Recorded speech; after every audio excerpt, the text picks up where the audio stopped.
a Gisele e a Carol vai acompanhar esse papo. Oi, gente. Tudo bem, meninas? Bem-vindas. Tudo bem? Obrigada. Obrigada pelo convite. Imagina. Vamos começar falando um pouquinho do Gieta, né? O grupo que vocês criaram, como que funciona? Tá.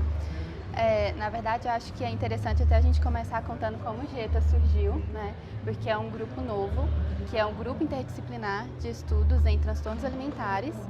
Ele nasceu de um café, como boas ideias nascem sempre de um café. Com certeza. Um café entre mim e a Gisele, que a gente foi conversar sobre o nosso trabalho, sobre as angústias e até mesmo falando um pouco de como os transtornos alimentares são muito pouco falados aqui na região. E aí, como vai ter o evento, o dia 2 de junho, que é o Dia Mundial de Transtornos Alimentares, a gente começou a conversar sobre fazer um evento aqui na cidade sobre isso, e daí do evento a gente partiu para a ideia, por que não um grupo? Já que a gente está sentindo essa carência aqui na região, vamos logo formar um grupo interdisciplinar e chamar alguns outros profissionais para fazerem parte. Esse grupo é formado por quantas pessoas? Quais profissionais atuam nele? Nutricionistas, psicóloga e psicanalista, né? É um grupo de apoio também para nós profissionais, né? Para discussão de casos, né? Estudo e também para pacientes, familiares, né? Para conscientização dos transtornos alimentares.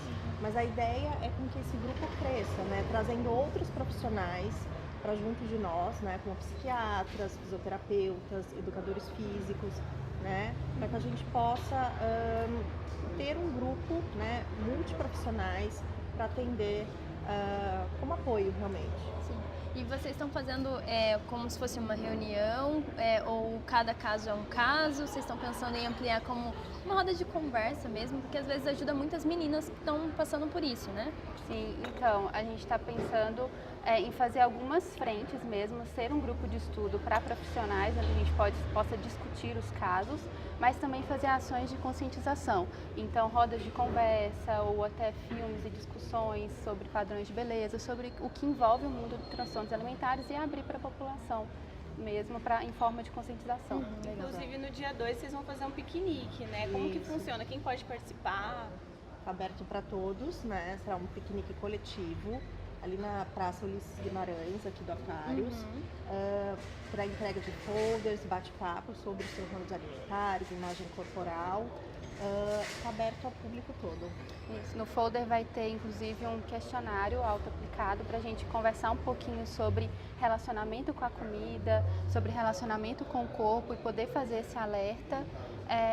E como a Gisele falou, é aberto para todo mundo, a gente quer muito que todo mundo vá, e para participar, se puder, é só ir com uma camisa na cor roxa, porque é a cor dos transtornos alimentares, e levar uma comida para compartilhar com todo mundo.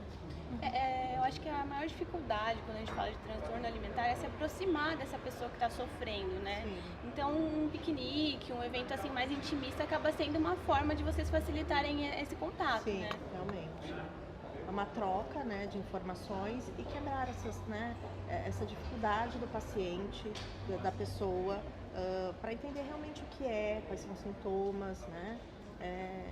Uma conscientização realmente. Sim, inclusive o piquenique tem a ação, tem o nome de transtorno alimentar não tem cara, que é justamente para a gente conversar um pouquinho sobre os estereótipos da doença e chamar a atenção que às vezes a pessoa, quem tem transtorno alimentar, nem sempre ela parece doente. Pode ser uma pessoa que parece saudável e tem um transtorno. Então, e aí dificulta ainda mais essa questão de procurar ajuda. Então, para chamar a atenção para esses estereótipos, para dizer que não, a pessoa para ter transtorno alimentar, ela não necessariamente precisa ser magra, esquelética ou muito obesa, não é só mulher, não é só uma classe social. Então, da gente conversar sobre isso e chamar a atenção para que possa começar mesmo a abrir esse espaço de conversa e de troca aqui na cidade. Bem bacana essa ação que vocês vão fazer. É importante tomar também um pouco de cuidado quando vai falar sobre transtorno alimentar, né? A gente sabe que é uma questão aí que divide opiniões, às vezes pode parecer que está influenciando, né? Principalmente quando a gente fala de adolescente. Então, por isso eu acho que é importante a participação de profissionais no grupo, né? Como vocês veem essa questão? Sim, pode falar. Realmente esse é um ponto que a gente precisa tomar muito cuidado. Essa questão de como vai influenciar, a gente toma um certo cuidado mesmo em dizer das práticas, dos comportamentos em si, mas os sinais, eles precisam ser mais divulgados, precisam ser mais falados mesmo, porque tem muitos sinais que estão passando despercebidos, principalmente hoje que a gente vê muitos comportamentos alimentares que são muito próximos do transtorno alimentar, sendo vistos como normais. Então a gente precisa chamar a atenção. Era isso que eu queria entender, porque antigamente o transtorno alimentar ele se aplicava de uma forma diferente e hoje ele tem mudado, acho que ainda mais com o celular tanto na mão, a gente sendo bombardeado principalmente por redes sociais como o Instagram, o Facebook. Tem mudado a cara do transtorno alimentar? Como que mudado até o perfil das pessoas que estão tendo o transtorno? Então, eu acho que hoje o que tem mudado é mais a procura pelo tratamento e mais essa questão de falar sobre a doença. Como transtornos alimentares são doenças psiquiátricas e pensando no estigma que tem de doenças psiquiátricas, hoje a gente vê um movimento de se falar e de tratar e de debater mais as doenças psiquiátricas como um todo. E aí o transtorno alimentar vem junto nesse debate também, mas as características em si, elas são as mesmas, né? Sim. Elas são, a gente tem até mesmo um manual diagnóstico para poder dar o diagnóstico. Então, são características, na verdade, que a gente diz, muito específicas de transtornos alimentares, mas que se apresentam de formas diferentes e muito individuais em cada pessoa. E fazer com que falar sobre isso seja normal, seja comum, é muito importante para que a gente vá cada vez mais diminuindo esse estigma. Legal que as pessoas estão tendo mais consciência de buscar ajuda, né? Porque isso até atrás era muito tabu. E era complicado você assumir que eu tenho bulimia, tenho anorexia, tenho compulsão alimentar. Então, assim, era bem complicado a pessoa assumir isso. E hoje não, as pessoas estão buscando mais ajuda, né? É importante também falar que o transtorno alimentar ele tem que ser acolhido e não julgado, né? Então, isso é importante também. E eu acho que hoje tem se falado mais e as pessoas têm procurado mais ajuda justamente por isso. Porque até um tempo o transtorno alimentar era visto como uma escolha, como uma moda, como uma fase. Não, é uma doença. É uma doença e precisa ser tratado como doença. Então hoje essa percepção do transtorno alimentar como doença que precisa de tratamento está muito mais claro. E como está sendo feito esse tratamento? Assim, como que a pessoa, depois que ela é identificada com um caso, independente dos três, como que é feito esse tratamento, essa relação tanto com o corpo quanto com a comida?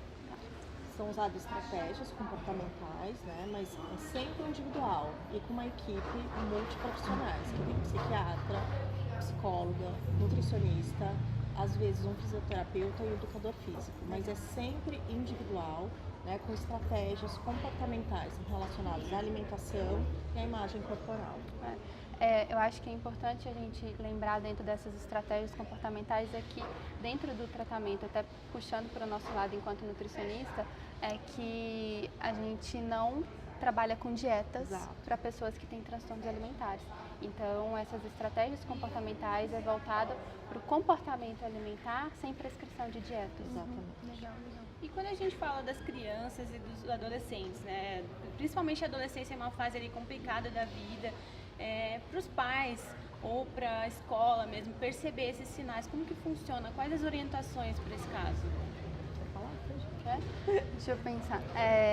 Na verdade, eu acho que precisa mesmo de uma conscientização desses sinais, porque, como eu falei, hoje muitos desses sinais, desses comportamentos estão sendo vistos como normais. E os pais, os professores, as escolas precisam ficar atentas que não é normal e que pode ser sim um alerta para um transtorno, para uma situação pior.